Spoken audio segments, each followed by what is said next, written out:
Hello everyone, welcome back to PC Species. The topic for today's video is old computers. So you've had a PC or a laptop for a long time now. It's been 3 or 4 years.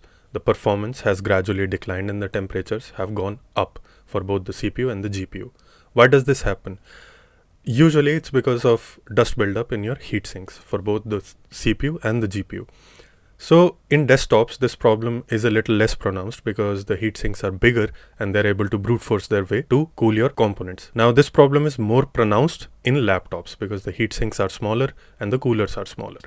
You clean them up, of course, but also over time the thermal paste also dries up, which can also cause higher temperatures. So I've had a laptop lying around for a long time now. It's been 3 or 4 years and the CPU temperatures especially were really bad and the GPU temperatures were high as well. So if you like this type of content, like the video, subscribe to the channel and I'll show you what I did with the laptop and the results.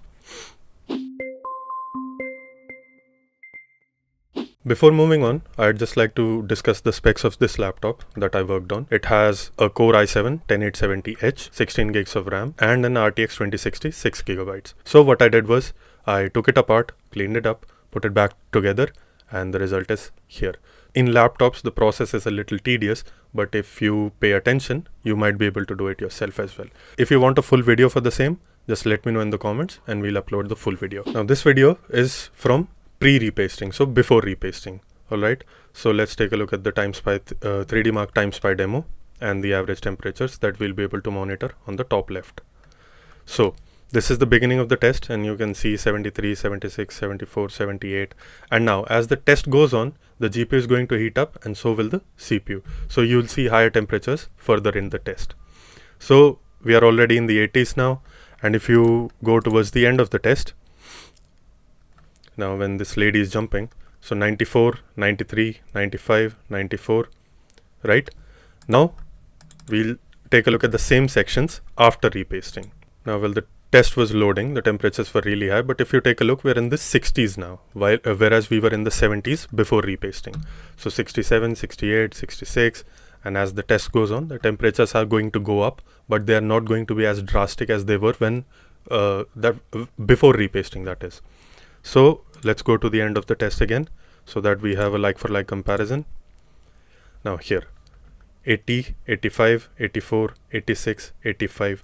Now we've seen that in the same part of the test before repasting we were well over 90 degrees Celsius, 94, 95, and now we're in the mid 80s. I'll show you a few clips from games as well.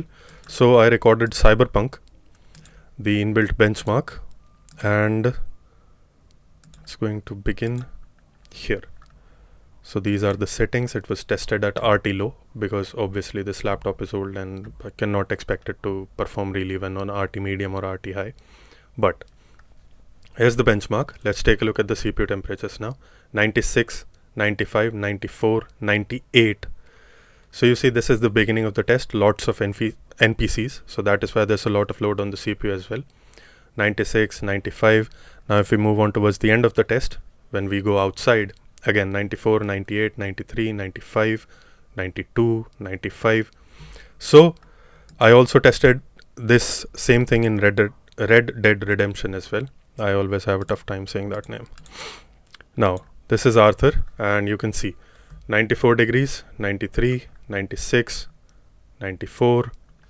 Alright, we are going to move further along. Now he's outside, lots of NPCs, 97, 96, 95. Now we are going to take a look at the video which shows the same results after repasting. So if we're talking about Cyberpunk, let's go to the beginning of the test. Here you go.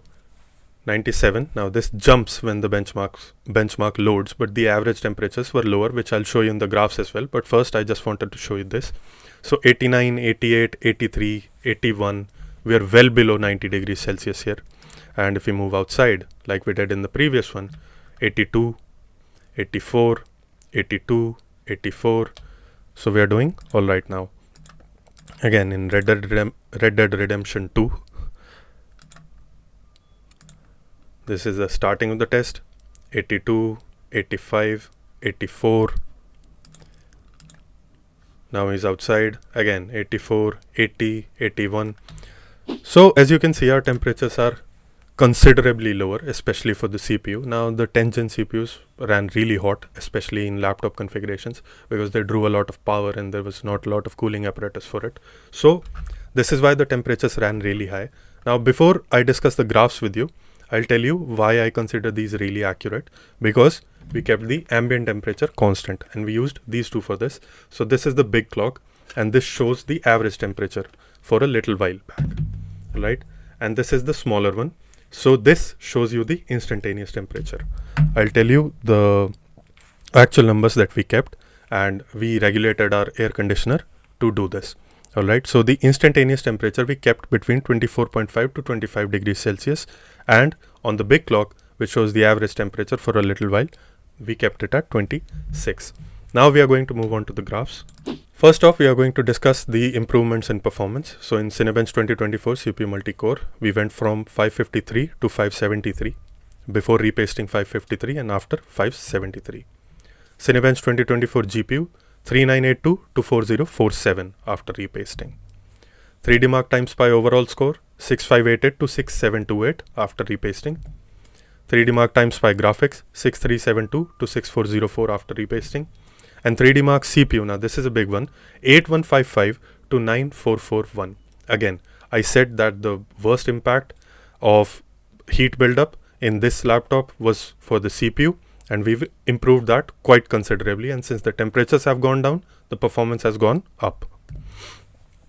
Now let's discuss performance in games. Cyberpunk 2077 average FPS 1080p RT low, we went from 51 average to 53 after repasting. In Red Dead Redemption 2, average FPS went from 53 to 55 at 1080p balanced settings. Now, before we discuss the temperatures, I want to show you something else as well, which would account for the increase in performance. These are the two sheets that I have. So this is pre-repasting and this is post-repasting. If we take a look in Cinebench 2024 CPU multi-core, average effective clock before repasting was 3503. This is all core, and it went from 3503 to 3609. So we added around 100 megahertz of average overall clock to the CPU, which results in the improvement of this performance of the CPU. So just by reducing the temperature, we were able to get our clocks 100 degrees up. So this is all core average throughout the test. Now let's take a look at the temperatures. We went from 94 degrees throughout the test, 94 degrees Celsius, to 84.7 or 85. So that's a reduction of 9 degrees Celsius, which is quite considerable if you think about it. This is what caused the increase in performance. Now let's take a look at the average temperatures. So our average CPU temperature in degrees Celsius in Cinebench 2024 CPU multi-core went from 94 to 85 degrees Celsius after repasting. Our average GPU temperature in Cinebench 2024 GPU went from 67 to 65. Average CPU temperature in 3D Mark time SPI. Now this is throughout the test. So the main demo, after that there are two graphics tests, and then there's a CPU test. So throughout that we went from 83 to 75 degrees Celsius after repasting. Our average GPU temperature in 3D Mark time SPI went from 72 to 71. In Cyberpunk, our average CPU temperature throughout the benchmark run went from 92 to 82. So that's a reduction of 10 degrees Celsius. And our average GPU temperature in Cyberpunk went from 73 to 72. Average CPU temperature in Red Dead Redemption 2 throughout the benchmark from 89 to 80, and GPU temperature from 77 to 76. I don't know if you were able to spot the same thing in the videos as well, but in the pre-repasting video, there were some stutters. So what happens is, when your CPU is being thermal throttled, it is not able to perform as well as it is supposed to be. So it is not able to render the frames sent by the GPU as well as it should. So that is why there is stuttering. Now, after repasting as well, there were some, but not as pronounced as before repasting. So this improvement is also going to, this process, the reduction in temperature and all of that, is also going to result in a smoother gameplay if you have a laptop like this. So when it comes to CPUs, GPUs, and basically all PC components, higher temperatures mean lower performance because thermal throttling starts. So this is something that you can do with your desktop as well. Just clean it up, and if it's been sitting around for 3 to 4 years, and if the thermal paste was subpar or the stock one, you might want to replace the thermal paste as well. Same goes for the laptops. If it's been around for 3 or 4 years, you have not cleaned it up, you have not changed the thermal paste, Do that and you might just see a lot of improvement in your temperatures and resulting performance. So this is it for this video. If you like the content, please like the video, subscribe to the channel. And again, if you want the full video of the teardown and all of that, the thermal paste change and all of that, let me know in the comments and we'll upload that video as well. So we'll see you in the next one.